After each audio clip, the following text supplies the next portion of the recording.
Why? All right, we are recording. Good morning, good afternoon, and good evening, wherever you may be right now. I see we have a large variety of places that you're calling in from. I am Paula McLeod. I'm a proud member of the class of 1978.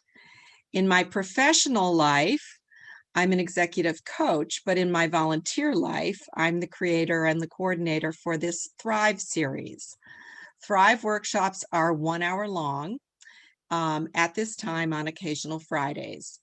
Our goal is to bring Dartmouth women together, creating community and connection with workshops that address our needs and our interests. Now, we know as women, we fulfill many roles, and so our needs and interests are, of course, very broad.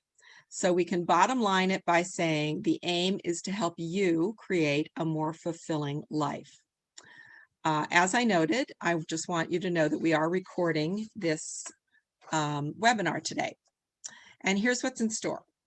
Our presenter is Dr. Jessie Mahoney. She's the class from Dartmouth of class of 91. You have read her extensive and impressive bio, so I won't elaborate. I do believe that women live right and tell their own stories. And as women, it's important for us to be comfortable telling others our stories. So I leave it to Jessie and all our presenters to introduce themselves and her topic. Before she does, here's what we can expect today.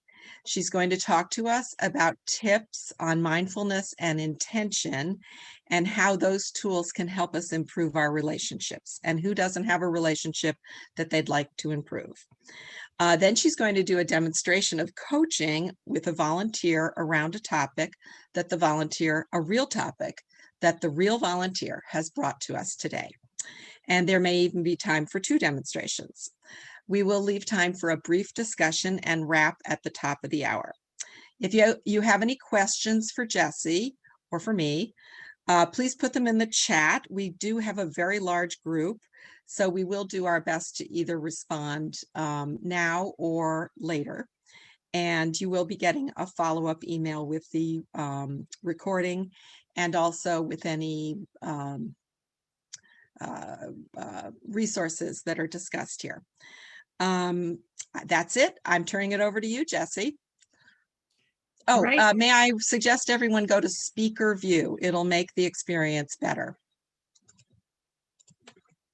Thank you so much, Paula, for the introduction. And I'm super honored to be here and grateful to Paula for organizing this and making it easy for us to get together and connect and share our stories and our talents. And I have to say that I never expected to come back giving a talk on this, because when I left Dartmouth, I went to medical school, and I've been a pediatrician for 18 years until I pivoted recently. And so this is a more vulnerable speaking, sharing experience than I usually do when I give my physician talks. But it also, I have discovered over the last couple of years, is so much more impactful and powerful in helping people change their own lives. And I am going to tell my story in just a bit, but I wanted to start out sharing why this topic.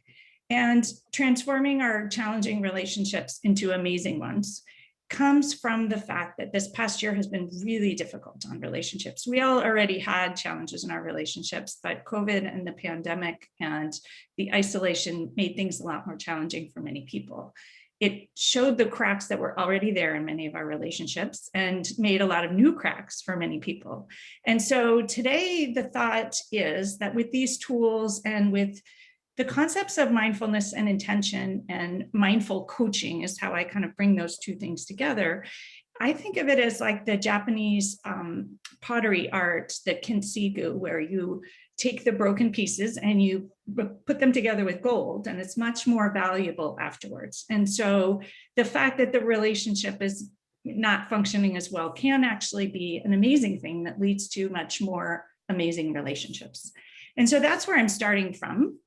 The other thing I like to bring up is that smart brains tend to have more trouble with relationships. And so you're not alone in having trouble with your relationships. And I noticed in the chat box, people brought up issues of control, and those tend to be things that smart professionals who are high achievers have issues with. And so it was true for me, and I'm expecting it's true for many of you, that our smart brains tend to get us into trouble. And so women who are successful on the surface tend to have more struggles underneath.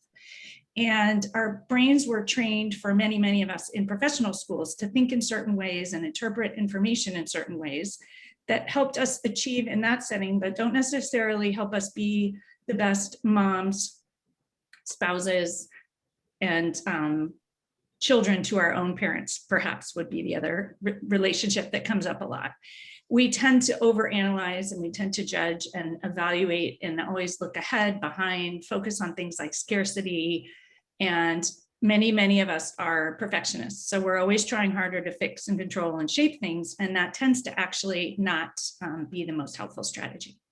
So I will share some tips to help all of you hopefully move in a different direction with intention in a little bit. So my story is that I graduated from Dartmouth in 1991, and I was planning to go to medical school. I spent 2 years working in Washington, D.C. with actually many of my Dartmouth friends, as that was a thing in those days. And I worked at the National Academy of Sciences there in child abuse. And so relationships have always been a thing. And then I went to medical school at UCSF and became a pediatrician. Once again, the focus there is kind of on relationships, and physician wellness has been my leadership role through my whole career in medicine, realizing again that these smart brains tend to lead to burnout and struggles and suffering. And how can we help ourselves, essentially? In medicine, the system also needs a lot of helping. And so there's two aspects to that work. But about 18 months ago, I pivoted in my career because I really wanted to explore this coaching and mindfulness more fully. And what I had discovered after exploring it myself personally, and then getting trained as both a certified coach and as a yoga instructor for the mindfulness angle, that these tools are really the thing that help us make the biggest changes in our lives. And they were the thing that actually helped me help my patients start to make bigger changes. But within the medical setting, I couldn't do that. And it was the thing that really helped me help my colleagues make bigger changes. And so for me, I had to pivot, essentially. And so my timing was either impeccable and that COVID was about to come, or crazy, but I didn't know that that was what was going to happen. So last February, I resigned from my job after 18 years from a job that really had what many people call the golden handcuffs. And I started my own mindful coaching business called Pause and Presence, and started teaching yoga all the time to people in the healthcare professions. And it's been really a magical year of COVID from that angle because the need was so great. And so it's been an amazing ride. And so I'm choosing to think of it as perfect rather than crazy. And I say that because you get to choose your words in coaching and you get to choose your story. And so I'm choosing that that's perfect, and that hopefully is a tool that some of you can use. So the reason that I got into mindfulness and coaching myself, I do like to share.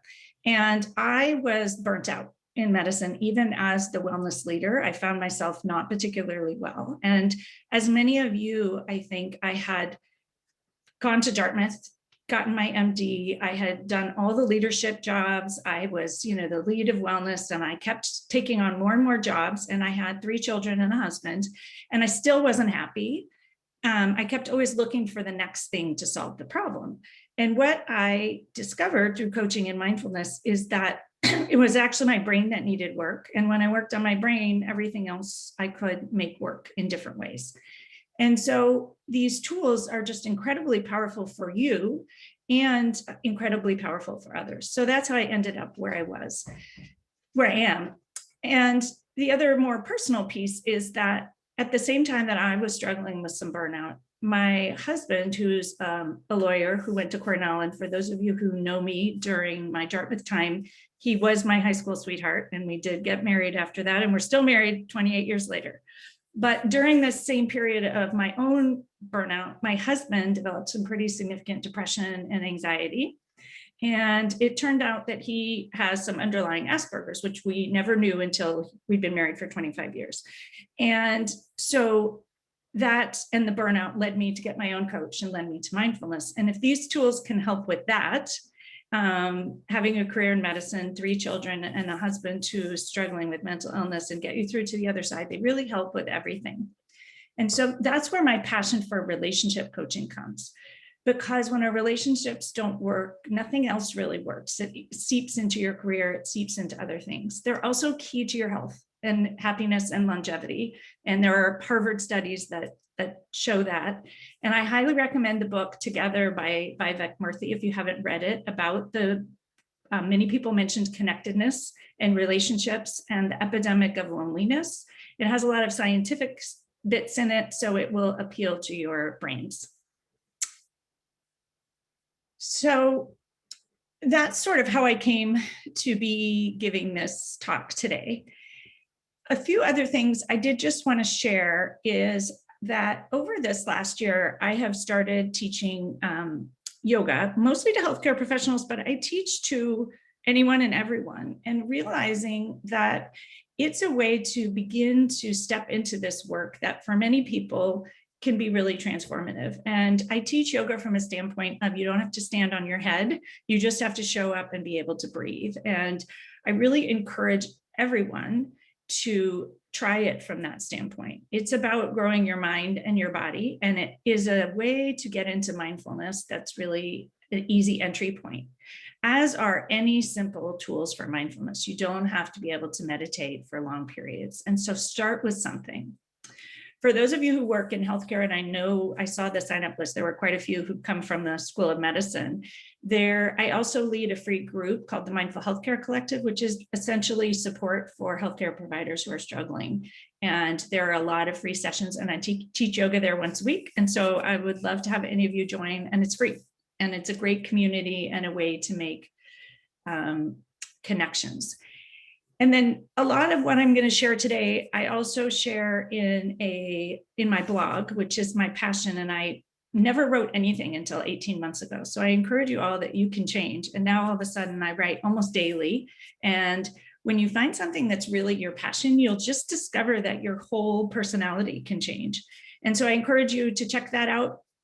And you can also take a listen. I have a podcast called the Mindful Healers Podcast that I lead with a physician colleague, and it's all about transforming your life through mindfulness. And it's for healers, but anyone who wants to listen. I think it's really a passion project, and you might enjoy it. And many of the things that I talk about today are also, we talk about it there. So I like to start all of my sessions with some mindfulness, because when we're mindful, we're much more open and receptive to listening to new things and absorbing and curious. Oh. So with that, and since you all signed up for a mindful session, I'm assuming you'll be okay with it. So wherever you are, find what I like to call a comfortable seat, which means to ground your sit bones into whatever you're sitting on. And if your legs are crossed, uncross them and notice the floor underneath the soles of your feet. And take a moment to tilt your pelvis forward and grow your spine long and tall towards the sky, and reach the crown of your head up towards the sky. And drop your shoulders with intention. And if you're comfortable, close your eyes. And start with a long, deep inhale through your nose. And a long, smooth exhale through your mouth. And breathe in again through your nose. And out through your mouth. Match your inhale with the length of your exhale.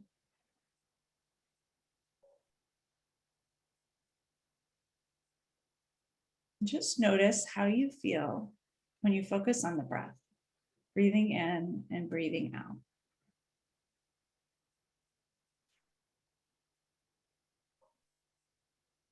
Bring your left hand and place it atop your heart, and take your right hand and place it atop your left hand, and press in just gently. Notice your heart underneath your hand, how it feels. And notice that when you press in, it perhaps feels good. We know that even this releases a little bit of oxytocin, which is the feel-good hormone. So as you sit and breathe, once again, notice your sit bones grounding into whatever you're sitting upon. And your hand to heart, your chest rise and fall with the inhale and the exhale. And take a moment to focus on all that your relationships are rather than what they are not. You come to love not by finding a perfect person, but by learning to see an imperfect person perfectly. So take a moment and think about one thing that is perfect about your challenging relationship. One thing about this relationship that you would not change. How can you show up for this relationship with love? Life is not about waiting for the storm to pass, but learning to dance in the rain. Can you show up for your relationships dancing in the rain with kindness, curiosity, and without judgment? Can you show up with compassion for yourself and compassion for those who you are in relationships with? What would compassion do? What would love do?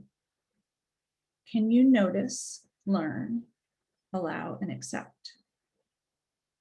Can you let go of criticism of what's not perfect and instead choose to dance in the rain?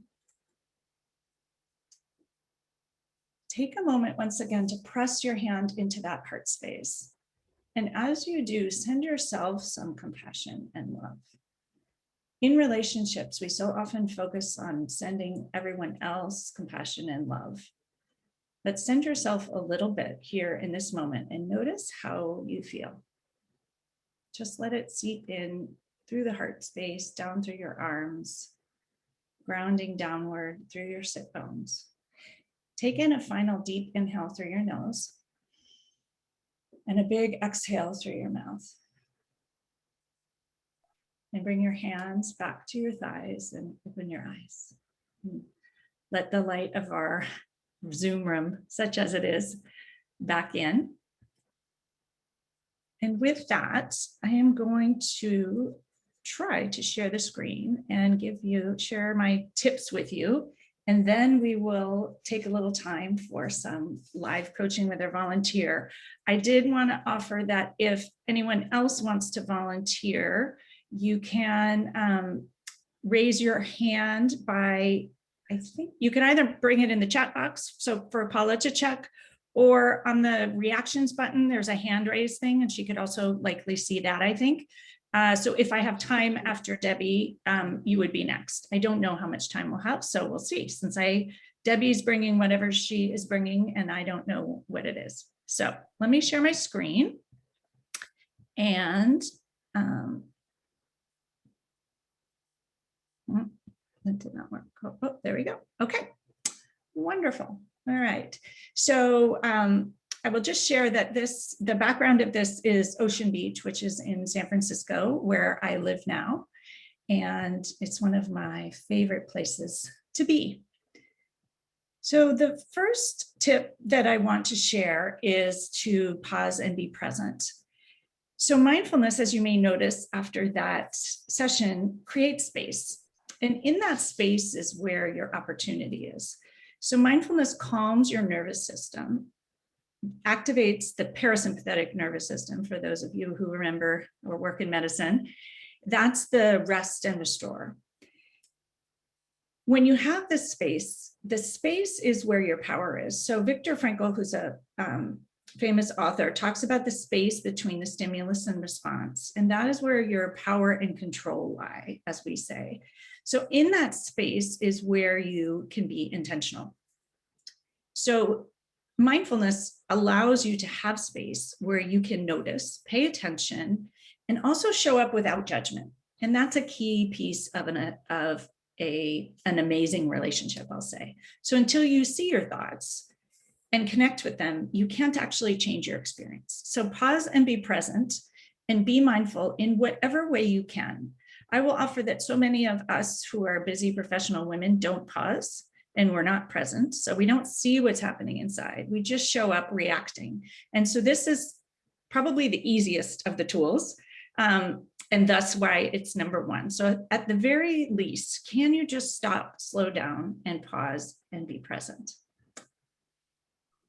The next tip is to focus on what you can control. And this came up in the chat box, and many of us want to control everything. And I challenge you to really think about what is actually in your control and focus on that. And so what I teach as a coach is what's in your control is your thoughts, your feelings, and your stories about what's happening. So what you say and what you do is in your control. So you get to choose how you want to feel by choosing your thoughts. And I know many of us feel like they're all out of our control, but we have smart brains and we can learn how to notice our thoughts. And that's what mindfulness helps you do. And then choose with intention what you want to be thinking. If you're constantly in reaction mode and not pausing, we just react and we aren't ever choosing with intention. So that's, once again, the space is where your power is. And then telling stories that serve you, that's in your control. Choosing the story of what your partner may be doing or what your children may be doing, what you're making it mean, that story is in your control. And realizing that when you change yourself, which is in your control, things change. So if you want to feel connected, this came up in the chat box, you connect yourself. If you want to feel loved, show up loving. Everything that you want someone else to do for you, do that for yourself. So you want someone to give you a hug, give that person a hug. You want someone to buy you flowers, buy them for yourself. You want someone to greet you when you show up in the room in the morning, you start by greeting them. A lot of people feel like it's not fair, but it's makes you feel better. And when you feel better, everything goes better. And so you're not necessarily doing it for the other person or putting yourself out, you're making yourself feel better. And why not? Once again, these strategies create space. And it's very different than the idea of waiting for someone else to meet your needs. It's meeting your own needs first. So nourishing yourself is the biggest gift you can give to other people and also to yourself. And my guess is I did not do this for most of my life. And once I've learned how to do it, it actually changes everything. So we talk in coaching about being the change you want to see, showing up that way. And all of a sudden, everything starts to shift. I always tell people, you don't know how it will shift. It's not like if you do X, your spouse will do Y, but they will shift because when you shift, everything around you shifts. When you show up with different energy, this more mindful energy and the pause and the spaciousness, all of a sudden, everyone has room to show up in a different space. And then the next tip is to let go of what's not in your control, which is pretty much everyone else. And realizing that when you let go of that control, you feel so much better. And therefore, it's a win-win, essentially. So when you need someone else to change to make you happy, and the mindful piece here is to notice how often you want someone else to change. If my husband would just do X, I would feel better. If my children would just do Y, I would feel better. And this is in your control to realize that you can feel better no matter what, and you can choose your experience and choose your story. So choose one that feels better, because they need to change. You also need to change. You also need to do the things they want you to do. And this is where we end up feeling so disconnected. So it's kind of a lose-lose, as I say. The next piece of this, which feels really antithetical to most of us, is to accept and allow. So accept and allow other people to be exactly who they are. They don't have to change, and you don't have to change. This is where you can tap into your own authenticity. And a couple of people mentioned that in the chat box too. So realizing that you get to be you, and you don't have to be people pleasing all the time. You just show up as you, and you meet your own needs, and other people show up as them. Now, part of this is also allowing the fact that sometimes you don't feel good. Sometimes you're irritated, annoyed, and frustrated by something someone does, and you get to accept and allow that as well. Jessie, I'm going to interrupt. Yeah. Did you want to, is there an advancing to the slide that you Are they intended? not advancing for you? They're not advancing. We're on focus on what you can control you. Interesting. Let me go back Thank you. and try again, because mine are advancing. Are they advancing now? Well, I hate that. Nope.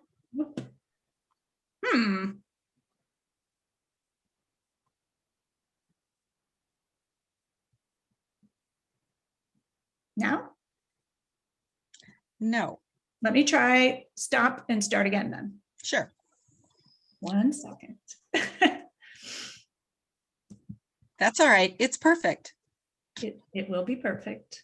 It is perfect. Let's see.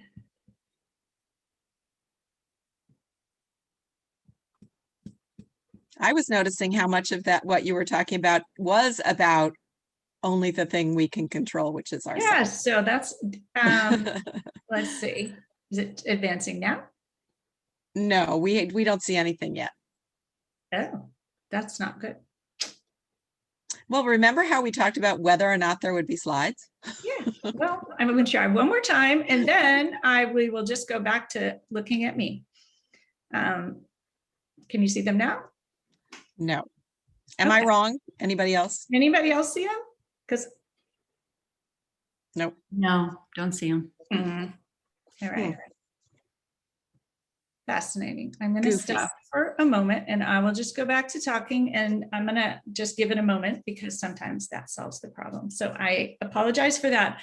I do want to let you all know that there's a summary of the tips, and we're going to email them out afterwards. And so even if you can't see them, you will have a chance to not have to take notes or memorize them. So accepting and allowing is one of my favorite things. The key thing is to realize also you can accept and allow your own experience, validate however you feel. We often want to resist it, make it go away, and we get stuck. And so if you're frustrated, if you're irritated, if you're resentful, just notice it and let it be there. That can help you move forward much more easily. The corollary to this, which is really my favorite, and I do wish you could see the slide, but it says accept and not like. And this is one of my favorite phrases, because when you accept and not like, you get a little of your power back. And so many of us like to have power and control, and that's what your control is. You don't have to like what the other person is doing. It creates space for you to find solutions. It doesn't mean that you condone everything they're doing. It just means that you're choosing to feel better for you. And so when you resist reality, essentially what you resist persists. And so, and it often even grows. And so just accepting it, but allowing yourself to not like it. So I work with a lot of physicians, and there are many things about their jobs or their health systems that they just don't like. And it's like, I can accept it, but not like it. And then I don't have to spend all this extra energy and angst being frustrated. And that's true with people and situations. My next tip is also one of my favorites, which is asking yourself what love would do. What's different about this is that we often think about what love would do for the other person, but think about what love would do for you, and you put yourself first. So when you're stuck, or you're in a difficult situation, or you're in an argument, or you and your husband have a very different opinion about something, or you have, for me, this comes up a lot with my mother. And it's like, what would love do for me, knowing that maybe this situation isn't the best for me and for her? And usually that brings you to a solution that works better for everyone. And I find for so many people that asking that question is just spacious. A corollary to it is, what would compassion do? And so sometimes for those of you that work with patients, asking that question, but again, we're often trained as physicians or even as parents, right? Is what would compassion do for everyone else? But you have to include yourself, and in fact, put yourself first, and it all works out much more easily. The next one is want what you have. And so most of us wanted what we have now for a long, long time. And I'll give the example of myself. I wanted to be a doctor. I wanted to be a pediatrician. I wanted to be married. I wanted to have children. And here I was with all the things that I had wanted.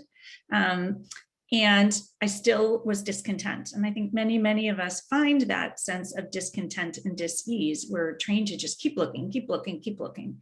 And so taking a moment to want what you have, and we say choosing your choice. So choosing to wake up to be in all the relationships that you are in that moment. Choosing, if you are working with people on Zoom, choosing that you're working with people on Zoom right now and that that's your choice. I do that in terms of teaching yoga on Zoom. It's this idea, well, there are fabulous things about teaching yoga on Zoom because I can teach to people all over the country as opposed to just in my local yoga studio. And I actually get to practice myself rather than teaching in person, because in person, we don't actually usually do the yoga at the same time. So really looking at, well, I'm choosing to do this because it has benefits. I'm choosing this relationship because it has benefits. And then in wanting what you have is also about looking for ways that other people show love that may look different than how you think it should. And the shoulds are essentially what we call a manual. We all have a manual for how other people should behave, and instead enjoy how they do behave. You can accept it and allow it, accept it and not like it. It is just who they are. And remember that if you want them to change to be how you want them to be, then you have to change to be how they want you to be. And none of us want to do that. Well, at least I never did. Being curious is the 8th tip. So what if their behavior doesn't mean what you think it does? So with teenagers and spouses and colleagues and all the other people, we make people's behavior mean something. And usually it's not actually what they intend. And it's, we can tell much better stories. So I challenge you to think like, what if it doesn't mean that? What if it means something else? What could it mean? Tell yourself a story that serves you and ask yourself questions that are helpful. Another tool here in being curious is, how are other people just like you in their wants and desires? So generally, your partner wants to feel loved. They also want to feel connected. They just go about it in a different way. And so realizing that they are just like you can be super powerful. Boundaries is the next one. And so I'm glad that that came up in the chat box. Boundaries from a coaching standpoint are a little bit different. They're not from self-protection. They're not from controlling someone or manipulating someone or wanting them to behave in a certain way. Boundaries come from a place of love and are used to create more love, are the ones that are the most effective, and they feel good actually to bring up. And so when you're thinking about boundaries, I always encourage you to actually say that you're creating a boundary from a place of love because you want to be able to feel love. And boundaries can be an expression of love, because if you don't show up boundaries, for example, a mother or a mother-in-law, if you have no boundaries, you end up feeling resentful. And that's not loving, it's just resentful. And so realizing that if you set a boundary about how often they can come over, or something about how they interact with your children, you really do it from a place of love because you want to be able to connect and have a loving relationship with them. The key thing is that we often set boundaries where we're not willing to enforce any consequences. And if you're not willing to follow through, you shouldn't enforce a boundary.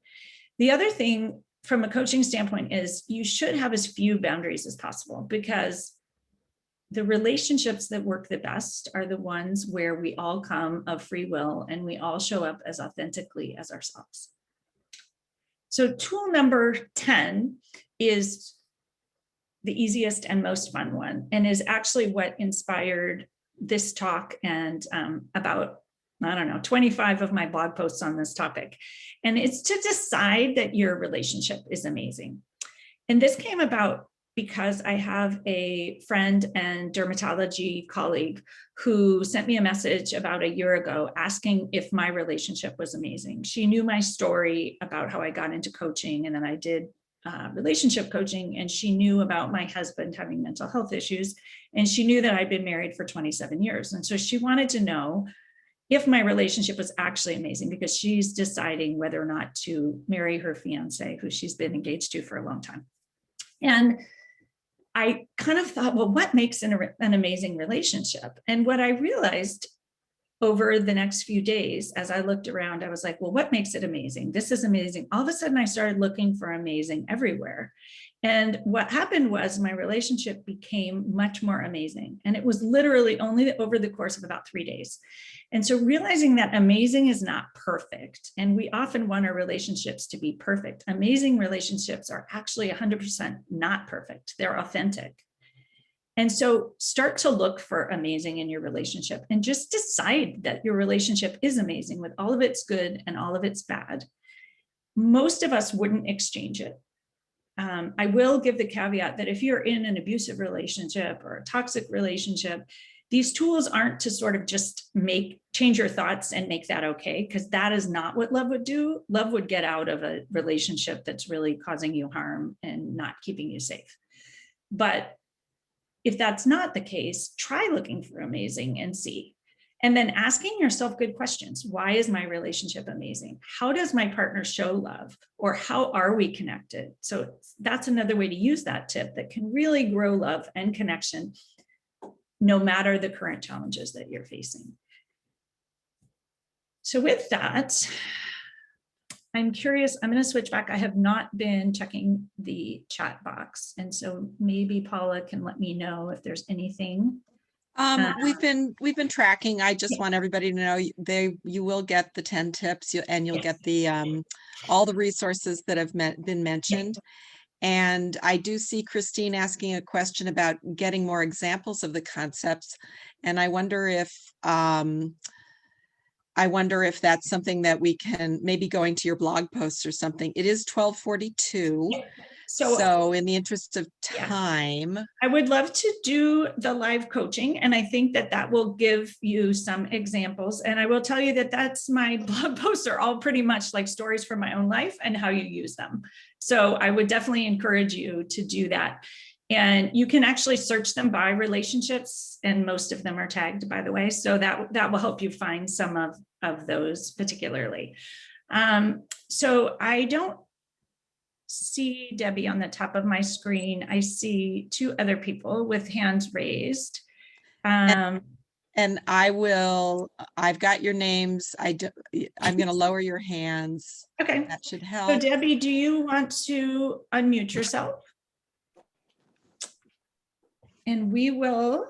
So how this will work, Debbie will just tell me a bit about what she's struggling with, and we'll do a little bit of coaching, and then we'll see if we have time for one other person. You're welcome to also reach out to me by email and ask questions afterwards, or throw them in the chat, and before I hang up, I can scan through and see what's in there. So Debbie. And we all want to be on speaker view for this. Yes. Thank you.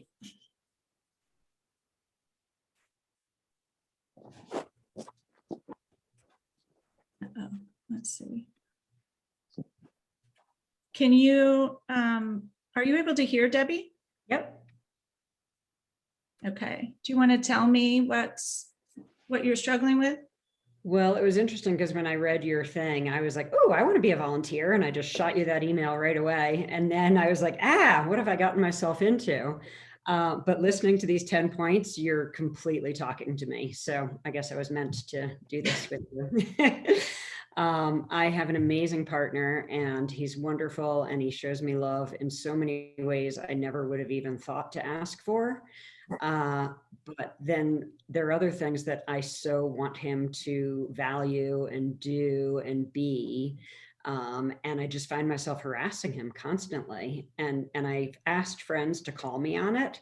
And then I find myself like hiding from them. Like when Tracy's around, I'm much nicer to Keith, but when she's not there, then I harass him again. And I keep making this decision that I'm going to just accept him and love him and feel his love in the ways that he shows me. But then I keep finding myself judging him again. So I have a couple thoughts there. One is compassion for yourself. So these are all old habits. that Mhm. I don't know how long you've been married, but you've been at it a while, right? Yeah. Mhm. And so we get into these habits, and getting out of them takes a while. And so Mhm. having compassion for yourself, like, oh, look, here I go again, rather than beating yourself up over it. Okay. The other thing that I find for so many of us is we judge other people because we judge ourselves so harshly. Mhm. And so we have super high standards, and it's that perfectionist tendency. And Mhm. so the work is to begin to be kind to yourself, and to, I talk to people a lot about this. We often have trouble getting to self-love or even self-compassion. I just like to be really realistic, but you can start by not being mean to yourself. And so this is actually the first step. Don't be mean to yourself about being mean to your husband, because you're already being mean to yourself, and therefore you're in that just judgmental space. And so a lot of people start by just not being mean to themselves. Then they get to accepting of themselves. Then they get to being kind. Then they get to being compassionate. And then they get to being loving towards themselves. So it's not like an instant self-love. I have a book called Good Morning, I Love You. It's by Dr. Shauna Shapiro. She's a PhD from Stanford. And it's the one about self-compassion that I find the most accessible. And it's where the hand to heart, I stole that from her. And I use it every day for myself and with people I work with. And it's just really, so if you do nothing else, you can even start practicing with this. And then perhaps just noticing when you're doing it. And you just have to start. It's that very first tip. If you don't notice it, you can't change it. So start by noticing. With compassion. Without the judgment. And I think once you start and you just let yourself off the hook a little bit, I'm learning to do this better. Right? Yeah. And if you have compassion for yourself, you'll have more compassion for him. So that may be the piece you're missing. How's that? Yeah. I know there's two other people with their hands raised, so I'm wondering, does that help? I feel like that's like a perfect place to start.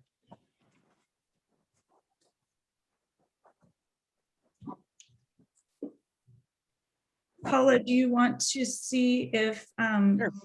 Yeah. I don't have the list now. So Yep, the list is the first person who volunteered was Laura Roche. Can you unmute yourself? Unmute yourself. Thank you so much for volunteering, Debbie. I know it's vulnerable, and beautiful. I think it will help lots of other people too. Laura, are you there? I'm here. Oh, wonderful. Hi, nice to meet you. Thank you. I just moved to Santa Fe from San Francisco, so. Oh, wonderful. Ooh. Wonderful. All right, tell me what you're struggling with. So I'm struggling with trusting others. I have been married twice. My second husband, I didn't realize it when I was in it, but he was abusive, mostly verbally abusive, but also threatened, used his presence to threaten my son and me. And I recently read an article about gaslighting, and I was like, oh my God, that's what happened to me. So I've been divorced for 5 years now, and it's just, I do a ton of yoga, I do qigong, I do martial arts, I do therapy, I do meditation, but it's really hard for me to trust because I'm fearful that the next person will also take advantage of me. What are you afraid of? Being taken advantage of? Being taken advantage of, being hurt, being abandoned. Okay. And so if you're taken advantage of, you'll be hurt and abandoned. And then what will happen? What is your mind telling you? Well, it's a painful place. I mean, I feel like I lost myself. Okay. And so essentially you're afraid of the pain. Does that, like getting back to pain? Does that resonate? Pain, right. And I think losing myself. I mean, I feel like I've lost my voice. didn't know who I was, didn't know what I liked. And so do you think now that you found yourself? Is that true? Getting there. I think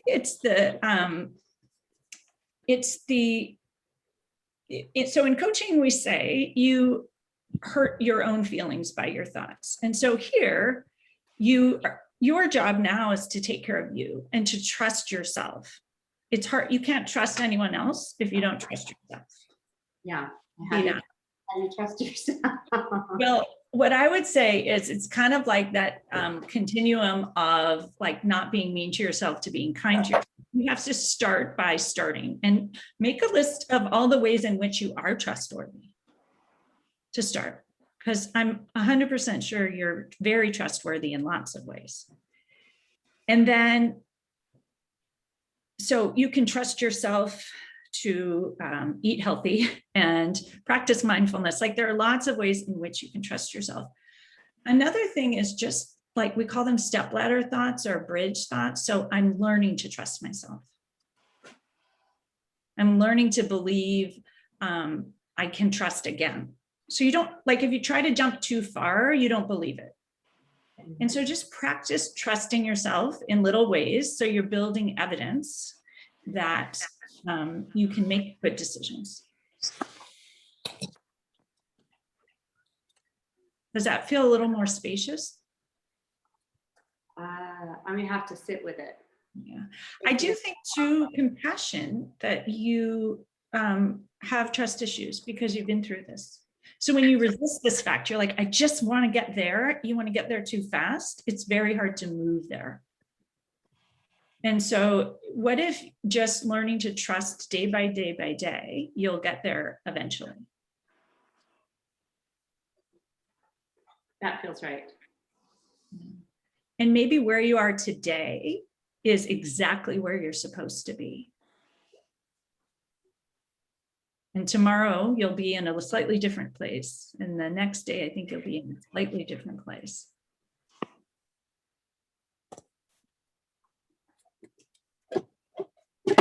Better?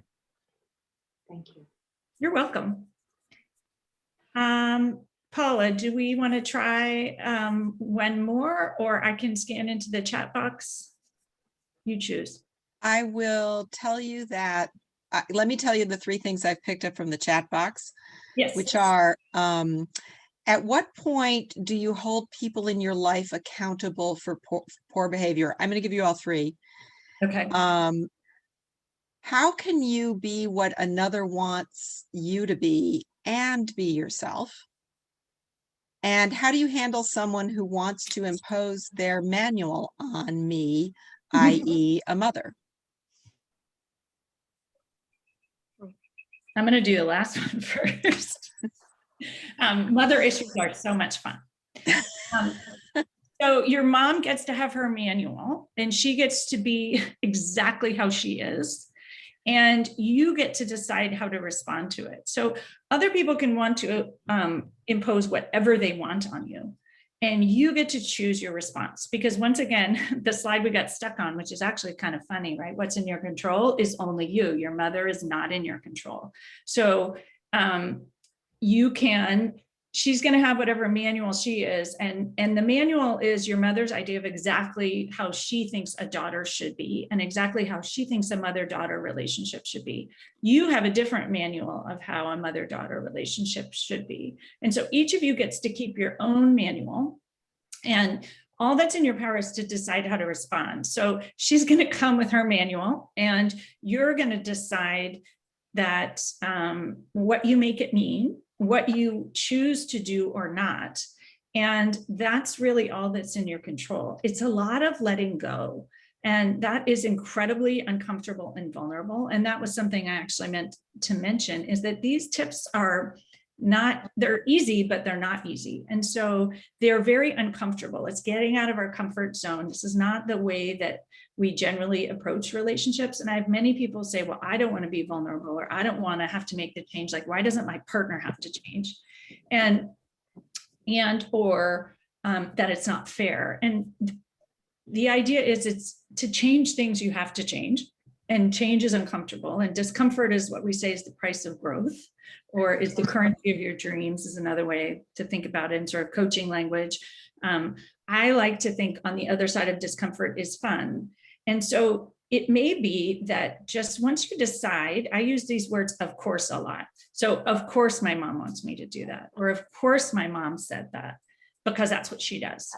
And so of course your mom has a manual for you because that's what she has. And your power is to decide how to respond to it. What was the second one, Paula? I only got half of it written down. The second one was, how can you be what another one wants you to be and still be yourself? Well, you get to be you. If you get to be you, they get to be them. And so you don't have to be who they want you to be. And in fact, if you are being who they want you to be and you don't want to be that person, that's not actually showing up as love.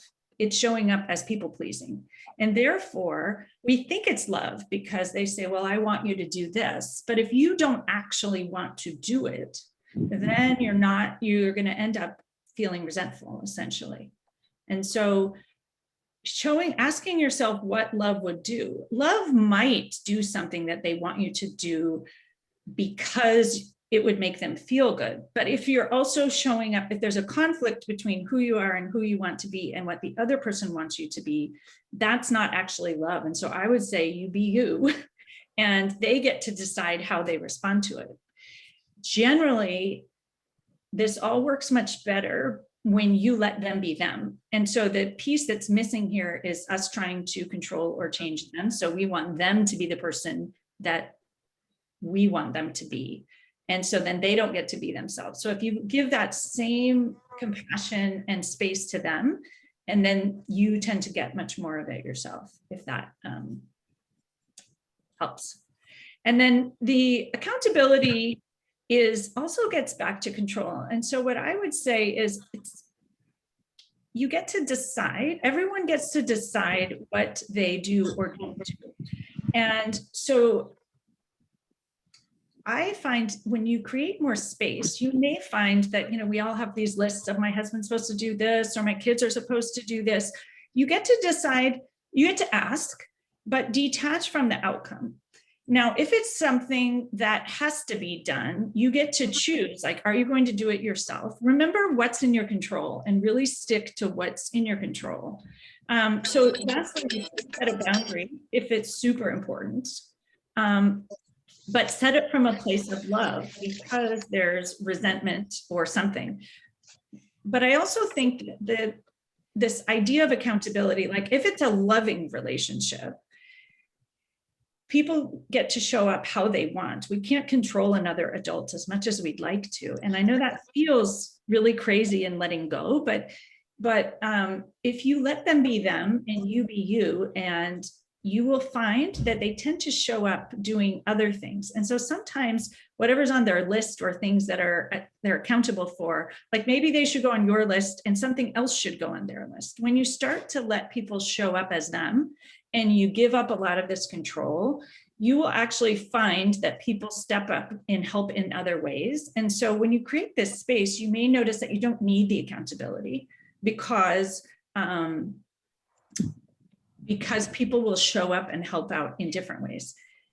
It is important to ask. And so if there's something you really want them to do, ask them to do it. And then you can see how they respond. I think that's the key strategy. And that is where boundaries might come up. So say it's something important, either, abuse, infidelity, just kind of human decency and respect. You can absolutely set a boundary. And that's from a place of love for you and a place of love for them, that if that isn't respected, the relationship is not in integrity. And so then the boundary is coming from love.